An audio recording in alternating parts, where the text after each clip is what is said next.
Training అధికారులందరికీ నమస్కారం, ఆ తోటి కొలీగ్స్ కూడా నమస్కారం. నేను 99లో డ్యూటీలో జాయిన్ అయినామా.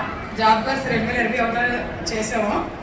అక్కడైతే సేమ్ ఇదే నోట్స్, సర్వతోముఖాభివృద్ధి, పిల్లల అభివృద్ధిలో అన్ని పిఎల్ఎం ప్రతి రీజనరేషన్ ట్రైనింగ్లో కూడా చేయించేవారు. ఇవన్నీ పిల్లలకి కానీ పిల్లలు జాగ్రత్తగా ఇంట్లో చూసుకోలేకపోతున్నాం. ఇప్పటికైతే లేవు చేసేవన్నీ, కానీ ఇప్పుడు కూడా మనం అన్ని మళ్ళీ అదే రిఫ్రెష్ అయ్యాము. వివరంగా చెప్పారు, ఆర్డర్లో చెప్పలేకపోయాం, కానీ ఇవన్నీ మనకు తెలిసినవి సార్ టీఆర్ఎం చేసుకొని ఏ అభివృద్ధి ఒక దగ్గర పెట్టుకొని పిల్లల చేత ఆడుకునేవి వేరే పెట్టుకోవాలా, భద్రపరచుకునేవి వేరే చేసుకోవాలి. మన సూపర్వైజర్ గైడెన్స్ ఇచ్చిన ప్రకారం ఎప్పుడో టీఆర్ఎం చేసుకోమని చేస్తున్నాం, ప్రతిసారి చేస్తున్నాం. ఇవన్నీ పిల్లలతో చేస్తున్నాం. పిల్లలు కూడా ఇవన్నీ చెప్పేస్తున్నారు. అసలు మనం ఉంటే మనకన్నా ముందు మన పిల్లలే చెప్పేస్తారు ఇది దేనికనేది. అంత యాక్టివ్గా పిల్లలు కూడా ఉన్నారు. కానీ కాన్వెంట్లు బట్టి మనం ఆపలేకపోతున్నాం, మన దురదృష్టం.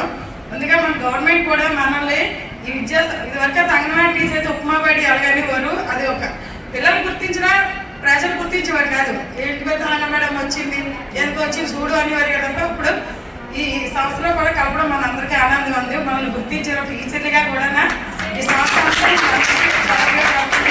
కానీ పిల్లలు మాత్రం 99లో వచ్చిన పిల్లలు ఇప్పటికీ కూడా మేడం అంటారు, మేడం నమస్తే అంటారు కూడా. ఇక్కడ ఎక్కడ ఉన్నా వాళ్ళ పిల్లలు మళ్ళీ మన సెంటర్ తీసుకొచ్చారు, నమస్తే మేడం అని అంటారు పిల్లలు.